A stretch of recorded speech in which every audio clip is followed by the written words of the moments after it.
Right, here we go.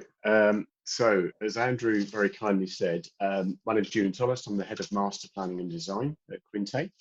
Um, you may get two versions of me on the Google view. You can see the one in front of me and the one to the laptop down to the side.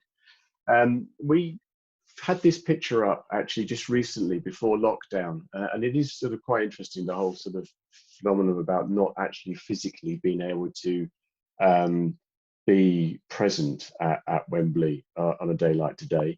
Right, here we go. Andrew, I think there's more people coming in, so I think we're getting there. Yeah.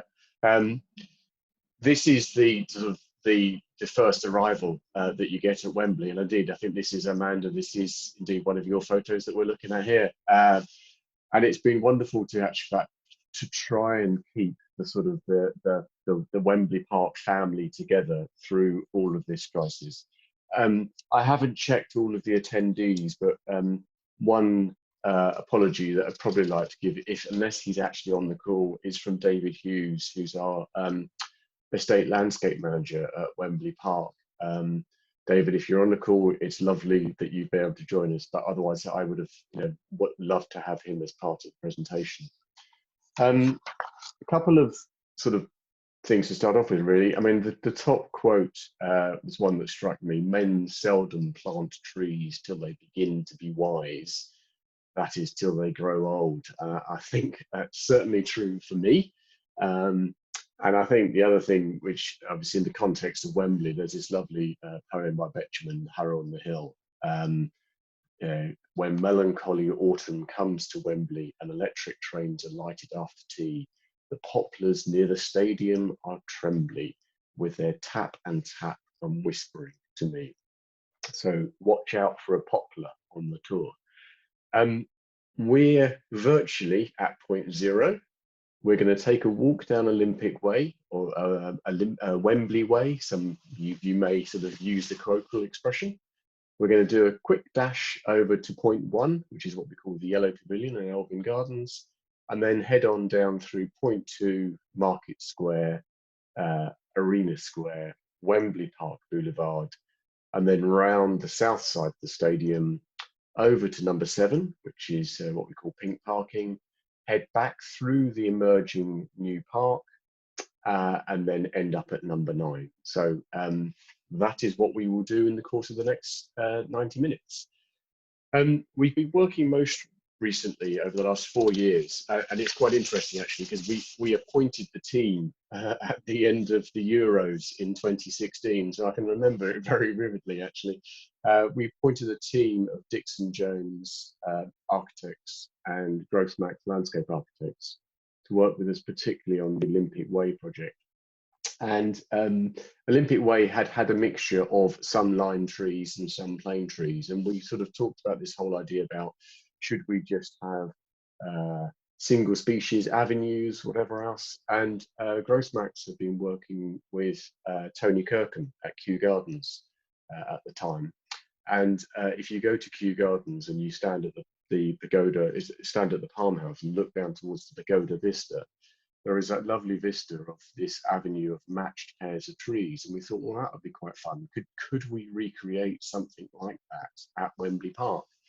Because Wembley has always been synonymous with a place that welcomes the world. So we thought it'd be quite interesting to see whether we could have an avenue of the champion trees of the world lined up down Olympic Way. So I'm going to take some time to go through this, but this drawing by Grossmax sums it up really nicely, that if you think of the top of Olympic Way by Wembley Park Tube Station as being the west coast of America, and you think of the stadium end of Olympic Way being sort of east coast Japan, the trees are arranged in matched pairs all the way down Olympic Way, reflecting these champion trees of the sort of basically the temperate zones, the northern hemisphere. And they are also aligned, they are arranged according to their order of longitude. So if we look at the plan, Wembley Park is at the bottom of the drawing, the tube station is at the bottom of the drawing. So as you walk down Olympic Way, you encounter this first batch of 8 trees.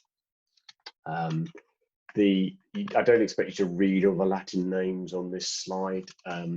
We use these sort of quick sort of abbreviations on the right-hand side, which are based upon the Latin names. If I just move into the first view, this view here was actually taken pre-lockdown, and shows the view looking down Olympic Way towards the stadium, with all of the trees that we're about to talk about in the view.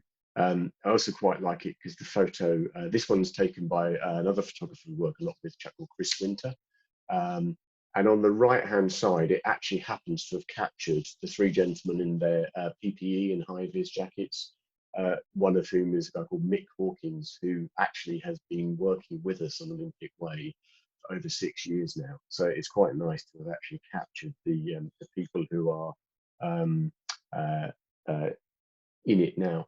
Andrew, I don't know whether you can hear me still. There's one particular person who's sending me messages on Twitter, a lady called Lucy Garden, who's she's trying to fix it, but hopefully she'll be able to join okay. I know she was particularly keen to join. So the first tree that we come to, the honey locust, and you'll have to forgive my Latin pronunciations, but Gleditsia triacanthos. Hopefully that's the right pronunciation of it.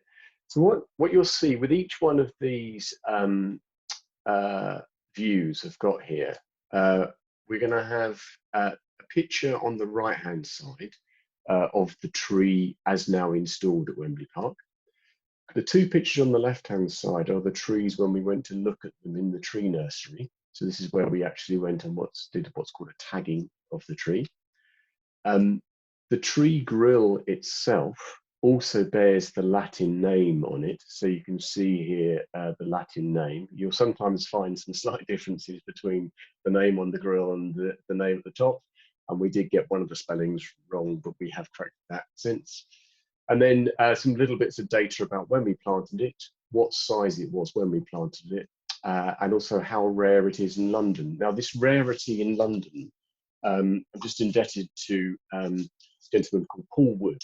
So he did this wonderful book, actually I'll hold it in front of my face, called Street Trees, London Street Trees. And this classification of how rare a street tree is in London comes from that book. But I'd highly, highly recommend it.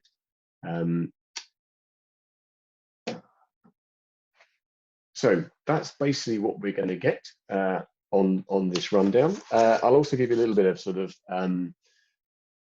description of each tree and why it was picked. But this is basically a classic kind of West Coast America tree.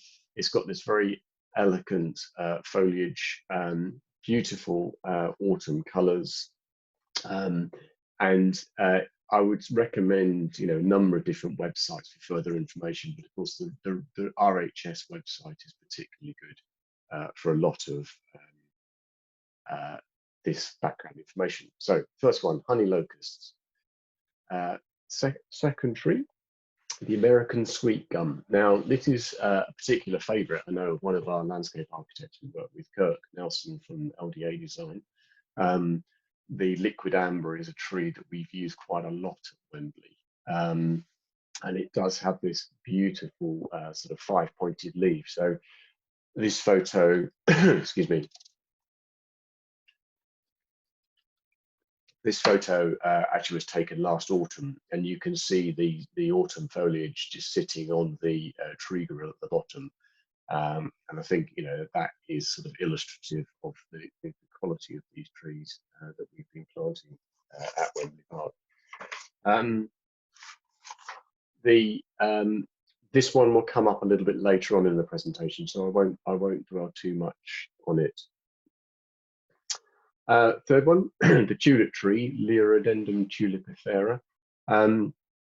There's a sort of a point. Actually, maybe I should just jump back a bit. I realised I jumped over one tree. On the black walnut tree, sorry, so in the sequence, it's honey locust, black walnut. There's an interesting point about tree planting and selection of trees in urban areas. a lot of trees selected for urban areas are selected as male trees. There are male and female trees, and you also get trees which are effectively hermaphrodites. And one of the reasons I believe that tend to move away from using female trees is because of the fruit. So one of the concerns that had been expressed to us on Olympic Way was that if we picked trees which had things like walnuts or conkers coming off them, they might at certain times of the year be used by people as ammunition. So we have generally gone for male trees in our tree planting at Olympic Way at Wembley Park, but there are a couple of variations as we go through that. The reason for mentioning it is that the tulip tree, which we're just about to talk about, I mean, this is showing the flowers and the fruit of the tulip tree. And again, it was something actually that Tony Kirkham posted the other day. He was just after a bit of a, which do you prefer? The flower on the left, I think, is of the tree we've picked, the tulip era, but the one on the right was a different liriodendron. Just double checking that there's no key questions coming in. Great. Yeah, that's fine. We've got a hello from Liverpool, from a Paul Foster. Hello, Paul. Nice to have you. Nice to have you with us. Next tree in the sequence, the red maple, Acer rubrum. Again, these are all planted generally about this time last year. If there isn't a rarity in London rating, it's generally because it's not specifically mentioned as such in Paul Wood's guide. Next one, another Acer, member of the Acer family, Acer campestre, the field maple. So these are all of a similar sort of part of the world, but they're just different varieties in the family. Now, this is where my I'm not an expert on trees. I'm an architect by training. My tree knowledge is like the man on the Clapham omnibus, if I can use that expression. So when we talk about the genus of a tree, so the genus of these trees is Acer, which is what's coming up here. And I'm indebted to Kirk for correcting me on my incorrect spelling of some of these. Is that it's the genus. It's always expressed with a lowercase letter in the Latin name on there. So. And then the final tree in this first group, small leaf lime, Tilia cordata, again, very common tree in London. And again, another particular part about specification of trees, lime trees in urban areas, is to make sure that you don't specify the kind of lime tree that leaves sort of a lot of sticky residue all over the floor. So if any of you have been to places like Stockholm or Berlin, sometimes you'll find at different times of the year, as you walk under these groves of lime trees, it's literally like you're walking on sellotape as you go down the tree. So just some general views of those trees. Again, these were taken actually at the weekend by our photographer Chris Quintain. So looking on Olympic Way, the west side, looking back up again. Hopefully from that you can get an indication of even in the summer you're getting this variety of the foliage colours coming through. And then looking down on the east side of Olympic Way, again I point out that we haven't misspelt the National Health Service. We are trying to keep the messaging going with the stay home now message. Although maybe that's something that we'll have to change to stay alert now. Who knows what's coming up. So that's sort of the first part of Olympic Way. We then come to a street called Fulton Road, which crosses over. And we're now going to move into the next group of 10 trees that have been planted. So this view, again, was taken at the weekend by Chris Winter. So if you contrast that to the view which was at the start of the presentation, the view that's actually behind my head on my virtual background, Olympic Way does look very deserted and devoid of people right now. The bollards in the front of the view there, we've actually used those bollards in the past to again help with the interpretation of it. So this particular picture was probably taken about 2 years ago, looking across towards Box Park. And we started to introduce a sort of part of our street art program, a narrative about the trees that have been planted on Olympic Way and the trees that you can find. So we hope to bring those back to the bollards that have just recently been reinstalled on Olympic Way. So the next tree on Olympic Way, so by now we've actually reached 0 line of longitude. So this is the Greenwich Meridian, and probably no surprise, the tree you would get here is the London plane, Platanus hispanica. Interestingly, some of you may have been following the Urban Tree World Cup that's just been happening on Twitter. And this was the winning tree in the Urban Tree World Cup. So a very familiar tree for many people in London. And again, you'll see some more of these on the tour as we go down. We've managed to bring back an elm into here. Obviously, for those of us a certain age will remember Britain being ravaged by Dutch elm disease in the early 1970s. So we've brought in an elm here. And if any of you were joining Paul Wood's Great Street Tree Views of London on Monday, you remember he talked about the Wembley elm, which is actually located south of Wembley Stadium Station, down near the Arch pub. It's absolutely spectacular elm tree. So hopefully by bringing another pair back into the avenue of Olympic Way, we'll be able to kind of celebrate again this tree which was once so common in the UK. Next tree right by the entrance of Box Park, the Horsechestnut. So again, this is where this concern or comments came in about making sure that there weren't sort of things falling off trees that could be sort of chucked around by different people. So it's just something to bear in mind in terms of our technical specification of these trees. Next tree down, the European hop hornbeam, Ostrea carpinifolia. So carpinus, you'll see this word coming up quite a bit. So the common hornbeam is Carpinus speculus. This is a variety of the hornbeam. And the picture just here, the small picture here, this was taken last autumn. When you look at the actual sort of flowering fruits on this, they do look like sort of hops that a brewer would make beer out of.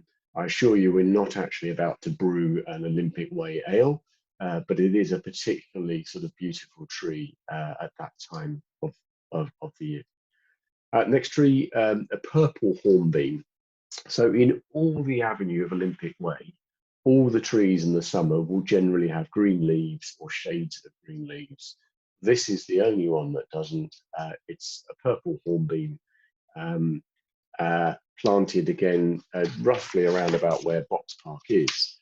And interesting enough, you can see from the photo on the right, for those of you that know Wembley Park fairly well, there is actually an existing example of it in the grounds of the offices of Network Homes, who are in that building just beyond the right on the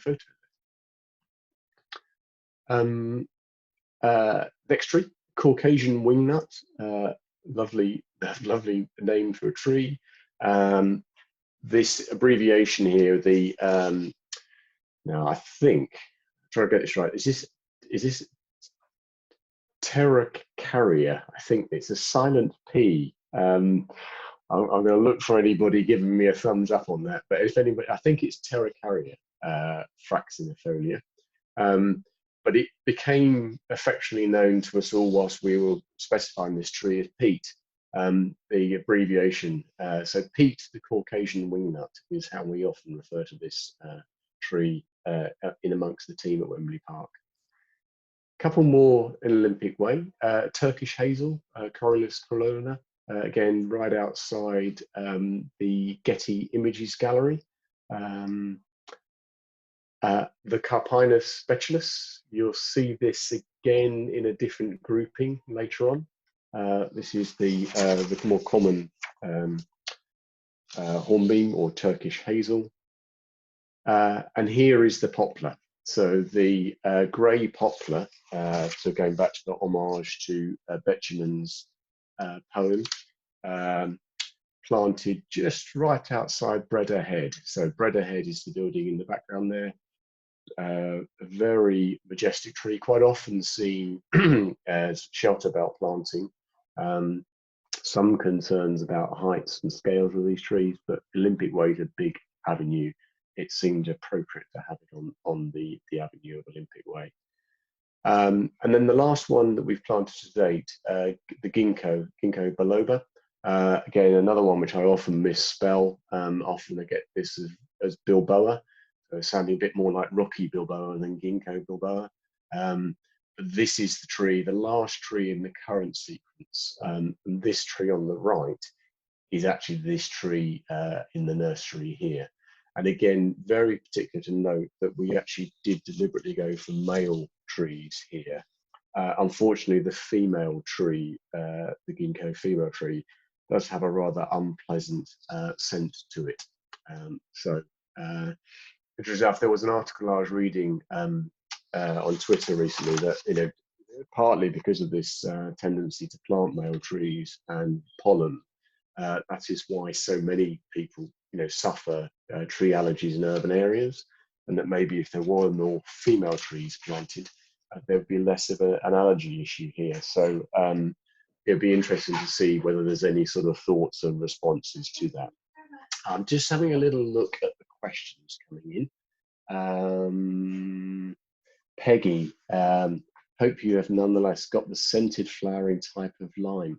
Yeah, so it's very difficult. You can't do sound. Well, I could do sounds. I can't do scents and tastes on this presentation. And Andrew advised me that Greg Packham is also in the room, as it were. So when I throw it open to questions at the end, if I've got any of my facts wrong, then please feel free to correct me. Just a general view of that sequence outside Box Park. You can see that go past the Horsechestnut down towards the Copper Beech tree. The Copper Beech tree roughly by the turning into Humphrey Repton Lane. So there is a final group of trees to be planted by about this time next year. So the last tree planted is the ginkgo, just here by the sort of the turning off to Wembley Splay. We've got a group of 6 more trees to plant. And then we already have planted the groups of 7 Carpinus, Betulus, Franz Fontaine in a fastigiate format outside the buildings either side of the future Olympic steps. We've got some pictures to come to those in a minute. There's one sort of point just to sort of pick up on here is that throughout the course of this, we've had a couple of occasions when, because of various issues about biosecurity, be it processionary oak moth or other things, we have had to switch species of trees out. So this particular tree, the Alianthus, the tree of heaven, we've had to look to find an alternative tree to replace that. So it's probably Certidiphilium japonicum. I'm really struggling with my pronunciations today, but it's something that we're constantly on the alert to, and we might talk about biosecurity and tree passports later on. So diverting very quickly off Olympic Way, if you remember from the map at the start, I'm just going to take you very quickly over to what we call the yellow. It's the community pavilion which we've created at Wembley Park. This was the architects and landscape architects visualization back as part of the design phase in 2016. So just to help orientate you, Humphrey Repton Lane goes this way over towards Olympic Way, where we've just come from. When we completed the yellow in 2018, this is how it looked. This is how the trees looked, planted in the ground outside. And this is how they look now. So there's a couple of sort of points just to point out is that, I mean, first of all, I know as an architect, we're always accused of doing illustrations that it will never look like that in real life. Well, it looks like that in real life now. And when we get to the autumn, these turn this most amazing range of colours. So these are all liquid ambers, that tree that we've already seen on Olympic Way. But also interesting enough is that you notice in March 18, when we planted them, you know, they're of this sort of type, very much as we see them in the nursery. But it is a very deliberate thing to try and keep the tree planting to the sort of dormant season, so roughly kind of October through to April, and to avoid bringing the trees in during the sort of the spring, summer months when they would tend to go into shock a bit more. But I mean, that I think, you know, was a great illustration of that tree planting strategy and tree management to it. And it's quite nice that, you know, in autumn they have this bright yellow foliage outside the community pavilion known as the Yellow. This, I've just got an illustration of Elvin Gardens. I didn't manage to find an up-to-date photo, but that is very much as Elvin Gardens looks. If you go into the residence garden of the building, which has got a mixture of names, Piena, Belcanto, Alto, Vista, the illustration on the left was the visualization. The illustration on the right was at time of planting. So the pleached limes here, again, it just gone in at that time of the year. And then the final one, Emerald Gardens, the computer generated image on the left and the real photo on the right. So I'm not going to dwell too much into all the tree planting that we've done inside the residence gardens, but I just thought, you know, you might like to see some of those photos as we've gone around. So keeping the pace on, I think we're doing okay for time. This is a, well, not quite live view of Wembley Splay. It was taken literally about a day or two ago, so you can see it's all very sparse, but the ginkgo trees we were talking about earlier on, that's the last pair just here. And we're going to head up Wembley Splay. It was a nickname that we gave it, which seems to have stuck, into Market Square and then down on through the Boulevard. So into Market Square, it's a double white cherry that we went for here. This is working with another landscape architect of ours, McFarlane and Associates, Glenn McFarlane. We wanted to try and find, this was back in 2014, we wanted to try and find a tree which looks spectacular around about May. We were very conscious of the fact that May is synonymous with the FA Cup final, or the semi-finals and the final. So I thought it would be fantastic if we could find something really spectacular at that time. Glenn managed to find this late flowering cherry. It's a white flowering cherry, which we thought went quite nicely with the white of the Stadium Arch and the white of Wembley Arena. It's a very common tree in London, but one of the greatest successes unintentionally about this is that, funnily enough, it actually looked its most spectacular around about the time of the FA Cup semi-finals, which is actually when the BBC take all of their contextual footage, which they then reuse at the broadcast of the final.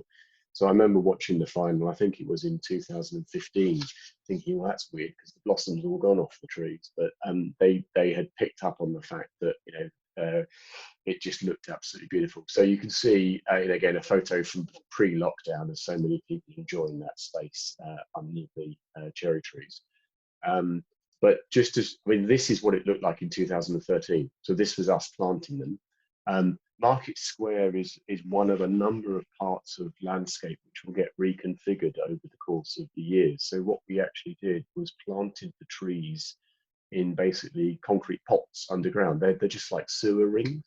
So each tree is planted into a pot under the ground so that we can pick up and lift and shift these trees as the landscape gets reconfigured.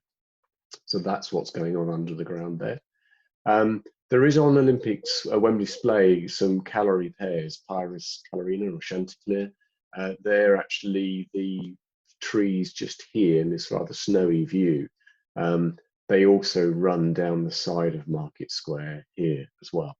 and the photo on the right. I mean, during lockdown, I've learned an awful lot about our residents at Wembley Park because they post such beautiful pictures on social media. So a thank you to, I think it's Mr. London for the photo on the right-hand side. And again, just a different view of Market Square. Arena Square, there's 9 trees in Arena Square. Back in 2006, that's how it looked. That's actually Kirk Nelson on the right-hand side, from LDA Design, and one of our colleagues, David Crump. So these are the trees literally going in 2006. So you can see the arena is about to reopen in Easter 2006. And when the trees went in, they had these sort of bandages up the tree trunks. Nora Batty's stockings, they were known as for a while, but it was all past the protection of the trees because unfortunately these went in around about April, May, and it was a particularly hot spring that year. The thing we have to always consider is that, you know, what you see above ground, it's like the proverbial sort of swan, isn't it? You know, all graceful and elegant above ground. But underground, there's an awful lot of pipes and wires wheeling away around. So we have to make sure that when we plant and design these tree planting, we're cognizant of not only the buildings, but also the infrastructure which is going on around it. And again, the photo on the left just shows that construction in 2006, and the photo on the right shows the trees in their autumn foliage. Now again, these pin oaks have worked particularly successfully. They seem to look their best around about the time that the NFL is often at Wembley. So I think this picture on the right is when Jacksonville Jaguars are playing at Wembley, and when all the fans have their kind of riot of different coloured shirts on, it just seems to look particularly fitting. The trees are almost matching them in their foliage. And that picture there hopefully just shows that as they're going into their autumn foliage. Wembley Park Boulevard, so this is the new street down past the Hilton, down towards the London Designer Outlet or the LDO. Again, a pre-lockdown picture. They are Platanus hispanica, so again, London planes. And one of the other things that we're often thinking about when we're sizing trees is not only the girth or the sort of the diameter of, so the circumference of the tree trunk, but also how much of a clear stem height there is. Sometimes that's to make sure that people can't sort of grab hold of the lower branches. Sometimes it's because we want to make sure there are clear sight lines below the canopy foliage so that you can see where you're going to, or you can see the shop fronts. So that's just an example of another consideration in our specification. And this is that sort of same street back in 2013. So in the sort of the final weekend rush before the opening of the London Designer Outlet, this is the trees going in, and this is the crane that was planting those trees. And this is how they look now. So again, these taken at the weekend, and you know, just a few people around, but looking particularly spectacular on Wembley Park Boulevard. Right, I think we're doing all right time-wise. So I've just put this picture up. This is the continuation of the Boulevard, just in front of the Premier Inn. And we had a couple of challenges with some of these trees here. When they first went in, we realized that some of the specification wasn't quite right on the clear stem height. Although, you know, if you take the branches off once they're installed, there's a risk that you weaken the tree. So we actually replaced this group of 4 trees. So the trees on the right are the ones that are there now. But again, it was just a bit of a lesson learned as part of our tree planting. Down into Whitehall Square, there's a collection of trees outside the entrance to the building called Ferrum, and some new tree planting in Whitehall Square itself. So these are the cherry trees outside Ferrum. So here we actually went for a pink blossom. The stadium, if you aren't aware, is divided into different colour quadrants. So red is the colour for this quadrant, hence red parking. So given the success of the white blossom that we had in Market Square, we thought we'd keep the theme going. So these have well, it's actually a pink blossom, So in the early spring and May time, you'll get pink blossoms sort of wafting in on the southwesterly breeze from this part of the site. Going through into Whitehorse Square itself, we've got some multi-stem Amelanchier in the planting here, which has just got its sort of protection measures on it. And then just on the right-hand side, the golden rain tree. So I couldn't get a better picture of that, but it does have this most amazing flower and colouring on it. Now you might understand why on earth I included this measly little sapling here. This particular tree is quite dear to me, and back in 2005, I took part in Trees for City's first triathlon, just a simple 5-kilometre run around Battersea Park. And at the end of it, if you succeeded, you were given a sapling. So the sapling I was given was a Rowan tree, and I stuck it in my backyard. It grew for a while. I only have a small backyard, so I had to move it. So David very kindly planted it for me up here at Wembley Park. It's sort of hidden out of view down below Whitehorse Square. But so we do have a Rowan tree here. And again, it has a particular personal resonance for me. So moving up up South Way, again, it's just a collection of different trees. The prunus on the right, working our way through acers, liquid ambers, and coming up to the tilia at the top here. And again, a recent photo just showing how well that sort of range of different foliage is working there. A quick scoot over to pink parking. So we went for this sort of colour ration, as I mentioned, based upon the colour quadrants. We'd run out of colours, the red, green, blue and yellow.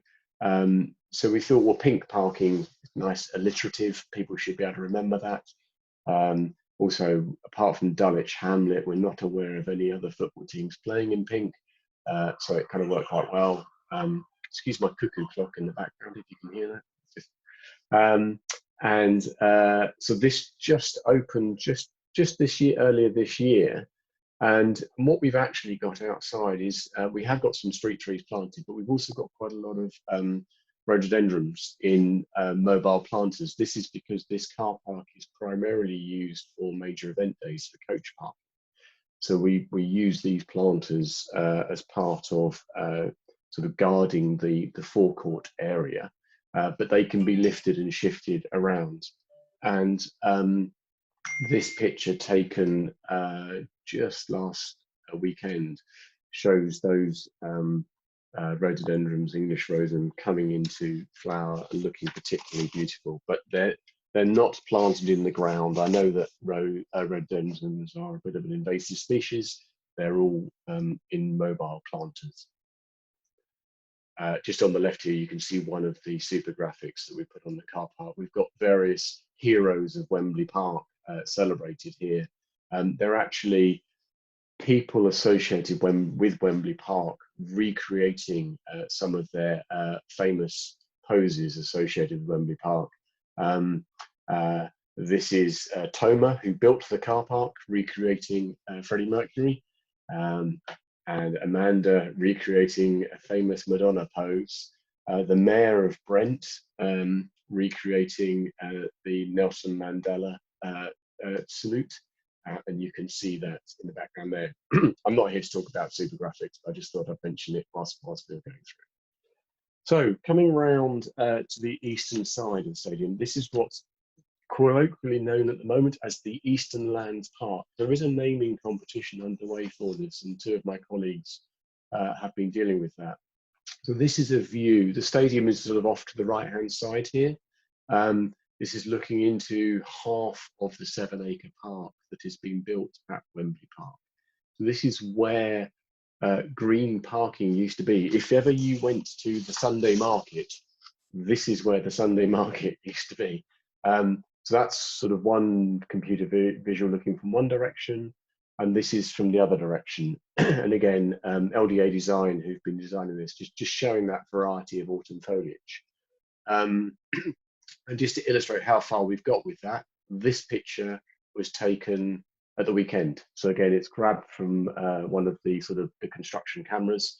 You can see the main pond and fountain is all in. We've got some early shrub planting in here, and we've also got this early tree planting along the edge here. I know some people have sort of asked, well, why can't we have it open? People are desperate for open space at the moment. Unfortunately, it is still a construction site, so it'd be dangerous to have people in there. The first part of this will open in the late autumn, winter, and then the South Park, fully opens summer next year. And there is another part of the park to be built north of Engineers Way. So as part of this, there was a whole sort of tree strategy running from Olympic Way, where we've just been talking. We've kind of gone that way around the stadium. We've come back into here, and so part of this tree strategy, which LDA Design worked on, was this mixture of sort of gateway trees, nursery trees, variety of scents throughout the year, so both the trees and the shrubs sort of working together. There's something in our briefs, it says that good design should activate all 5 senses, so it's sight, sound, touch, smell, and we have actually started to create some edible landscapes. This residence garden here has actually got an orchard of fruit trees in it. Still toying with the idea about doing it in the public realm, but we think that would be a fantastic thing. So it's certainly a theme that we might look at coming through into the northern part of the park. These are all just from the design information that LDA Design prepared. So it shows the sort of the sizes of these trees from scale at planting, sort of 15 years, 25 years down the line. And that's the sort of the character we've been talking about. A part of the Eastlands Park will also have a pinetum, I think. So a collection of evergreen trees, pine trees, at this sort of southern entrance to the park. So that's something to sort of watch out for as the park comes through to fruition in the coming months and year. And then this is pretty much the strategy as of today. So this shows you where we have put in this sort of early tree planting along the Engineers Way frontage, and then how the tree planting is working down there. So we're not planting maybe necessarily the same scale of tree as we did on Olympic Way. It's part of a strategy of mixture of different sizes as we plant through. So these are the trees just in front of the contractors' cabins. This is Atilia, and the Ornus is just behind it there. And this is looking back through across that sort of shrub planting area towards the building known as Canada Gardens in the distance. And as part of that grouping there, we do have sweet chestnut. So again, this is a fruiting tree. And these have been in now for about a year or two. So they seem to be sort of bedding in well. And when all the hoardings come down and the cabins are removed, they'll be well established. It's also, we've just been looking at these trees here on the south side of Engineers Way. It's also part of an area where quite often we have had trees where maybe we've had a tree surplus to requirements, or a tree was planted as part of a meantime landscape and we've moved that tree. We don't throw them away. We generally try and keep them. We sort of started off calling this the tree nursery, but somebody actually probably quite rightly pointed out it should be called the Tree Orphanage. So that's its nickname. So all of these trees have gone in here, the lime trees, they generally have all been repatriated from other parts of the site. And it's worked quite well. It's something that we're going to look to then incorporate these trees into the long-term design of the northern part of the park, which we're starting to look at now with Gross Max Landscape Architects. And then finally back to that group of 7 I mentioned at the start. So this is the Carpinus, which has been planted either side of the sort of the main arrival at the stadium. We sort of wanted to think about a sort of a quintessentially English tree in this location. We did look at oaks, Fastigia oaks. processionary oak moth was a concern, so we went for Carpinus patulus in this location. The 7 are in outside the front entrance to Alameda on this side, and the 7 will be going in outside the entrance to the Madison building on the other side later this year. So again, these went in October 19, looking like that, and this picture was taken just recently by one of my colleagues. If we're all okay, I've got various questions. I've got some questions about maintenance and watering from Vince Adams. I've got some notes from David actually coming up about maintenance generally. It is something which when we plant the trees, we include in the tree planting a 1 or 2 year maintenance contract from the contractor who planted it. So Peter Bassett from Goddard's, I know, is on the call. Goddard's deal with an awful lot of our tree maintenance. So when we come to a little bit of Q&A at the end, I might sort of unmute Peter if he cares to comment sort of further on that. But yes, you know, the street tree planting does require a high level of maintenance and watering. Specification of streets or of trees generally. So I'm sorry if you all know this already, but just in case you don't. So generally we talk about the girth of the tree. So that's effectively, if you imagined putting your hands together like that, we generally have a rule that any tree in a street environment shouldn't be thinner or narrower than that at the time of planting, just to give it a sort of reasonable chance in an environment which can sometimes be subjected to sort of 90,000 fans coming and going from the stadium. You'll sometimes find smaller trees in the park areas and the landscape areas. And then associated with the girth, very often you'll find the sort of the height of the overall tree specified. But we need to think particularly about this issue about the clear stem height. So on Olympic Way, we're often looking for a clear stem height just to keep sort of the branches out of people's way as part of that particular environment.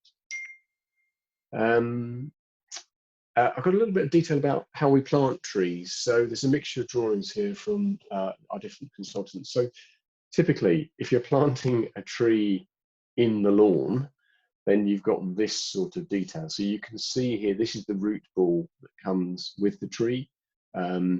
It's a tree pit formed in the ground with drainage layer, with guying, etc., to help keep that tree in place. And then if it's in the grass, it will generally have soil, maybe with shrub planting in it. It's worth just sort of bearing in mind a little bit about sort of the costs of planting these trees. I mean, depending on the height and size of tree that you're looking at in this presentation, the really, really big specimen trees that we're looking at on Olympic Way, I mean, those trees perhaps could be anything in cost from, you know, £1,500 maybe up to £4,000 a tree, depending on the specimen of the tree. But to actually physically plant it and to actually create the pit that it sits in, quite often most of the cost of planting a tree is actually hidden below ground. It's a bit like if you think of an iceberg, you see 1/9 of the tree. Quite often you're only seeing 1/9 of the cost of planting a tree. And you'll see in a minute why some of these details are particularly complicated. The trees outside the Premier Inn, the ones I mentioned earlier on in the presentation, again, this is a sort of a street tree pit detail with generally a resin-bound gravel over the top of it. The trees in Arena Square, again, going back to a detail from 2006. Now, this used a product, a root cell, basically, system. It's an interlocking product. So there is this sort of idea that the roots of a tree somehow look like the reverse of the tree above it. You know, it all goes out deep and wide. Generally speaking, tree roots don't go deep, they go wide. So the pit is containing those roots for that first layer, and then allowing them to spread out below it. But this product, Urban Blue, I think it is, or Greenleaf, if you look on their website, you'll see them particularly shouting about how successful that structure has been for these pin oaks when we planted them back in 2006. So they're what now, 14 years old in the context of Wembley. Some more details of a similar nature. So around the pond in the park that we were looking at earlier on, this is one of the ginkgos that's gone in here. So this is the detail of that pit. This is how it looks now, just installed. You'll see it's a sort of slightly smaller diameter tree than some of the others. And then this is the lid to the tree pit. So quite often we will include paving in these tree pits as well as part of the detailing. The trees outside, the yellow, had that particular detail. Arena Square we've talked about. So on Olympic Way, we were looking right at the start of the presentation at the tree grills. So the tree grills, if you remember, where we had the Latin names on them. So that is effectively all you see above ground on Olympic Way. If you took a slice below ground, you've got a number of different things going on here. You've got this silver cell product used as part of the tree pit detail. It's almost effectively, instead of it being like a pit, it's more like a tree trench, for want of a better word. So it allows the roots to grow out laterally in a north-south direction in these particular tree pits. We've also got then a second layer of crates underground, which are there to deal with what's called sustainable urban drainage. One of the things we have to make sure we do is control the rate of water runoff from Wembley Park into the sewers and also into any nearby rivers. So the whole of Olympic Way now has this sustainable urban drainage system. So part of the crate system is to do with the root growth, and part of it is to do with urban drainage.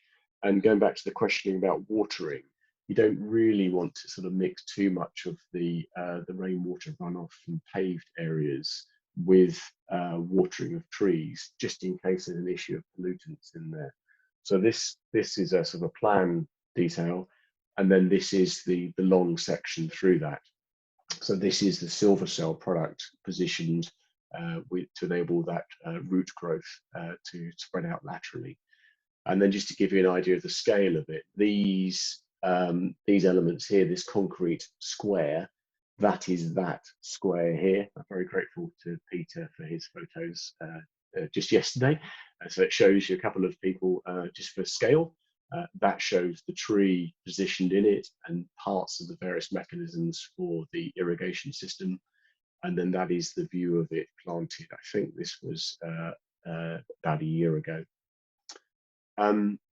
And then just some of the sort of scale of handling these trees. So these are semi-mature trees. So that, as I said, they are quite expensive trees and they've come a long way in their journey. So just to explain roughly what's going on here, and it was something that Tony Kirkham really stressed to us when we had a trip with Tony around Kew Gardens back in 2017, is never ever lift a tree by its trunk.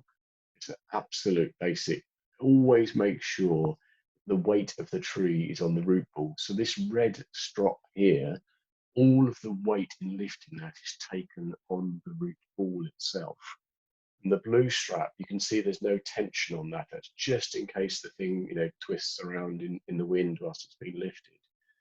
And then once they've sort of been brought to Wembley, then they will be lifted up and picked up by what's called a telehandler on the right-hand side here. So this telehandler, again, all of the weight is around the root ball, and this strop here is just to stop any toppling movement. And you can see there's sort of hessian around the tree trunk to protect it.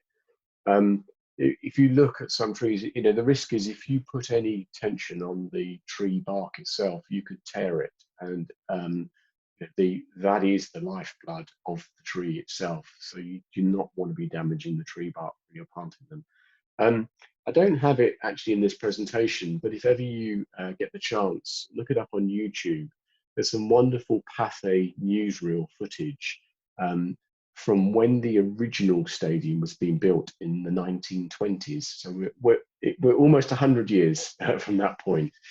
And it shows the process that they went through to lift and shift the trees in Watkins' original Wembley Park to allow them to build the stadium. It's a wonderful picture. They've got a tree on a trailer at the back of the tractor. There's a sort of gentleman in tweeds supervising the whole proceedings. But it just amuses me sometimes that, you know, life keeps repeating itself at Wembley Park, from, you know, the Anglo-Saxons to the Repton era, to the Watkin era, and right way through to the present day. The picture on the left that's a couple of the Goddard's team actually dealing with the watering on Olympic Way. So again, we've got sort of watering points and then manual watering of these trees. We do have automatic irrigation of some of our landscape areas, but the quantity of water watering the trees, I think generally there was a feeling that that was a particular way of doing it. But a question from Dean. Are structural soils used in the tree pits? Yes, I believe they are, because I've seen that word on the system here. So if we just went back to this one here, so this is I think that's dirt, urban soil, but we've got a mixture of structural soil in some of these tree pits here. I know that we had an issue with the trees in Market Square about not having the right soil specification in it, and the tree pit detail, the cover on that, was using a product called Cedec, also like French breeding gravel, and the urban soil, or the wrong kind of soil used in that pit, actually sort of gave way, and the pit started to subsidize a bit. So yes, we have that. I might open that up to the experts at the end, if that's okay on that. And then the other thing we have to be always kind of wary of, this is the gas company installing a gas pipe. So this is, if you remember where I was talking about the tree orphanage, so some of these are our relocated lime trees. And this is an absolute classic that happens, is that, you know, the contractor will put up fencing to keep people out of the trench, and that's quite right. But unfortunately, then they go and dig all the dirt out and just pile it up against the tree. So we have a protocol which all of our contractors follow, where if you look at the tree on the left here, if anybody's working anywhere near that tree, there would actually be a sort of a square meter of Harris fencing put up around it just to protect the tree and keep people away from those trees, because they're just too precious to damage. These were some notes that David kindly did for me actually a year and a half ago now, when we were doing a London National Park City tour of Wembley Park. And it was just an interesting sort of catalogue. I won't read them out. You can read them yourself. You know, we have suffered problems with a little bit of vandalism with tree carving. We've had a couple of cherry trees down in Whitehorse Square outside the Premier Inn die, probably due to planting stress. Some had got damaged bark during poor handling. So yeah, we've had a whole catalogue of lessons learned throughout the time that we've been working together up at Wembley Park. And this here, the question about quantity of watering, 80 to 100 litres per tree per week during the growing season. So that gives you an idea of the sort of quantity that's going into that. I've talked about costs and values. This was my rather kind of poor, quickly drawn sketch earlier on. But again, if you imagine this is the ground, then what you see above ground and what you don't see is all those costs below ground. So again, just think somewhere between 1/3 and 1/9 is the cost associated with these trees. A couple of last questions, a couple of last points, and then I think we've got a bit of time for questions if we have time. Interesting enough, the GLA has been doing some fantastic work certainly since 2016, gathering tree data for London. And back in 2016, this is actually what the tree map the GLA put out showed. So you can see Wembley, Brent as a whole, well populated with trees. Interesting enough, at the moment, that data isn't for some reason showing through on their website. And when it translates through to excellent maps like Tree Talks map, Brent as a whole, it kind of looks like there are no trees in Brent other than a couple of them along the North Circular. So it's something that we're trying to sort out if we can. There may be people on this call that are better sort of equipped to this, but I know Steve Pocock, who looks after Tree Talk, he gave me that answer the other day. So we've actually, or David particularly, has been logging all of our trees on a website called, sorry, logging with no pun intended. They're recording all of our trees on a thing called Curio, XYZ. You can Google this, you can look it up, you can go onto every tree, you can find out when it was planted, what the species is. This sort of screen grab I took just shows you the kind of variety of trees that we've got across Wembley Park. And also, quite helpfully, partly because it doesn't show any of the other trees at the moment on this, it also shows you the total number. So that's how I know that we've got 821 trees that we've planted so far at Wembley Park. I think there's a couple more things. So look, I've put into the presentation, and I'll try and make it available online, a whole series of different resources that you might like to be interested in following up via our own websites, through the Urban Tree Festival's website, the GLA's tree map, London Tree Officers Association. I got a big shout out for them. I mean, sometimes tree officers are much maligned, but they're a really essential part of a local authority's sort of stewardship of their trees. Paul Wood, I've mentioned, he's been doing some fantastic seminars during Urban Tree Week. I might not have mentioned at the start, I also, as well as the day job, I'm also a trustee of the London National Park City Foundation. So I'd encourage you to have a look at those. It's been a great sort of organisation, and it's coming up for its first birthday on the 22nd of July. Curio, I've mentioned, Tree Talk, and then I'm sure Peter will be happy I've done it. So Goddard's Landscape, a lot of great work with us. Helio Trees, a UK-based nursery, a lot of great work. I noticed that they were posting quite a lot this week, because of course it should have been Chelsea Flower Show this week, and they were very sad not to be there. And then some of the nurseries where we've got some of the sort of the more signature specimen trees from Olympic Way. Future plans? Well, we've sort of done this journey down Olympic Way, down the Boulevard through to Whitehorse Square. So this is more the sort of the hard side, or the urban side of Wembley. We've talked a little bit about the park that we've delivering here. So the first part of that opens towards the end of the year. But it was quite an interesting conceptual drawing drawn again by Joyce Max that sort of expressed this sort of almost like the hard urban side of the street tree planting at Wembley, associated with the more naturalistic side of the tree planting at Wembley. I thought it was just quite a nice sort of graphic to end on in the presentation. Now, I don't know whether this is going to be a really stupid thing to do, to unmute everybody. I've got a question. I'll just do a few of the questions I can see coming in. From Katie, I understand the ramps up the stadium will be knocked down at some point. Yes, that's true. So let me just flick back in the presentation, Katie, if I can. There was a photo we had. So I've been working on Wembley now for 15 years, and on the day I joined, I was asked to look at basically a planning condition that we were given by the council, which was to, I think the way it was worded was to investigate the removal of the elevated crossing of Engineers Way. So this sort of thing, which looks like a tuning fork, is affectionately known as the pedway, or pedestrian walkway.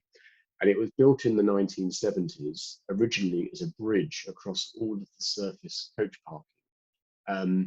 If you remember, the front entrance to the old stadium, the sort of the Twin Towers stadium, was actually much further in the distance. So the bridge across the car park was demolished when the new stadium was built in 2007. and the car parking is no longer there. You know, we've got rid of all this open surface car parking. So the bridge is no longer needed across the car park. The ramps themselves are a 1 in 12 gradient, so technically they're too steep for modern day disabled access. So we have actually been building 4 new lifts just here in front of the stadium entrance over the last few weeks, and we've managed to keep that work actually going safely during lockdown. So each of those lifts can take 3 wheelchairs each. So they have a big capacity to take wheelchairs, mobility scooters. So those lifts will be finished around about October, November this year. And we start to build the first third of what's called the Olympic steps, just out of view on the left-hand side here. And then around about November time, we can actually start the demolition of the pedway. So we have to phase it in between any major events at the stadium. Now, of course, you know, life has changed quite a lot in the last 8 weeks, but you know, we have all these phasing plans, we're sticking to them. So when that area is demolished, then we will be able to put in those missing trees to complete the avenue. So to take it from the ginkgos here right the way down to what I'm colloquially referred to the East Coast Japan at the end, celebrated with the 7 carpinus either side at the end there. Right, there's no more questions coming in. I'm going to just have just bear with me whilst I scroll down the different. Peter, do you mind if I? Is it sort of? Do you mind if I unmute you? Yeah, that's fine.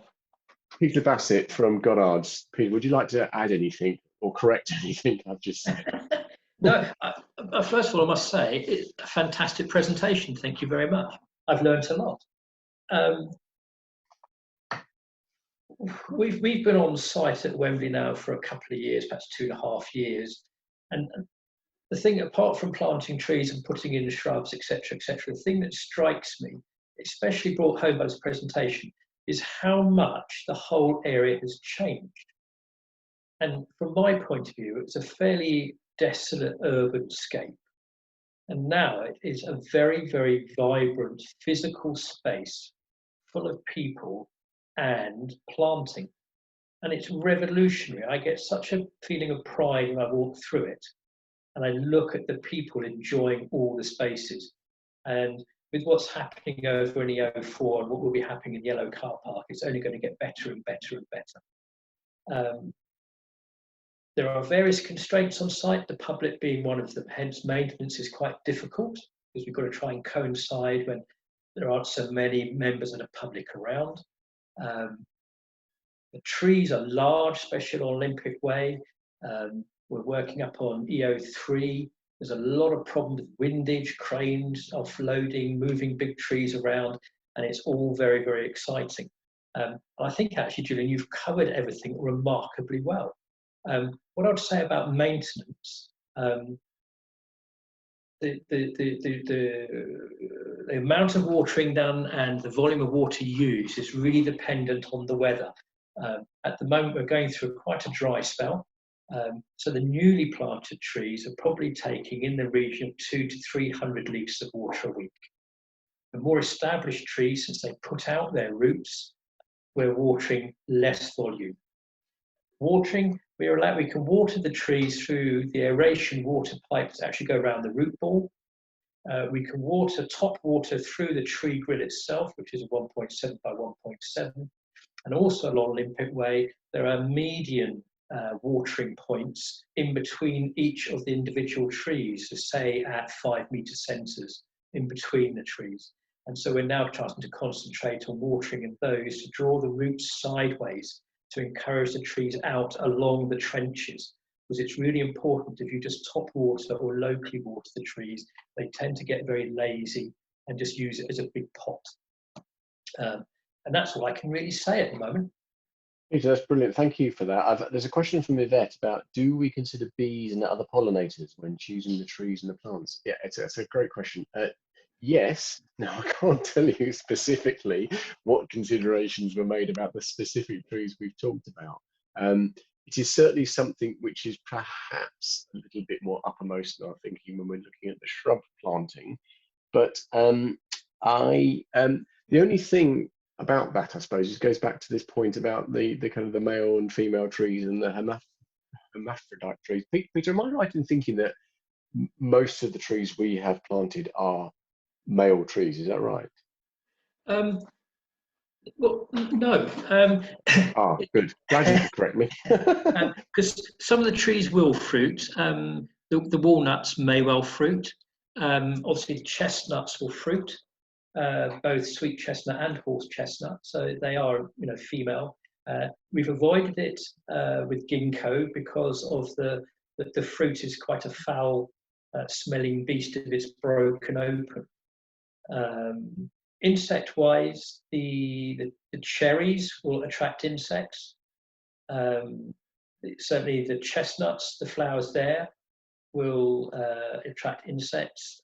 The European hop will attract insects, but that's probably about it on the tree. I mean, the other thing which, in answer to Yvette's question, is I mean, this view on screen at the moment happens to be looking down on the sort of the residence sort of amenity areas. These are residence gardens, but right up on the top roof levels here, quite a lot of the roofscapes at Wembley Park are provided as what's called green or brown roofs, so they are more biodiverse roofs. Those are specifically designed for sort of the bugs and the beetles, for want of a better word. If ever you have a chance to go up on the roof of Ferrum, which is the building in the very far distance there, as you look down, you can see the biodiverse roofs on the neighbouring buildings, and even on the roof of the Premier Inn Hotel. You get these sort of, there's various different types of habitats that are created.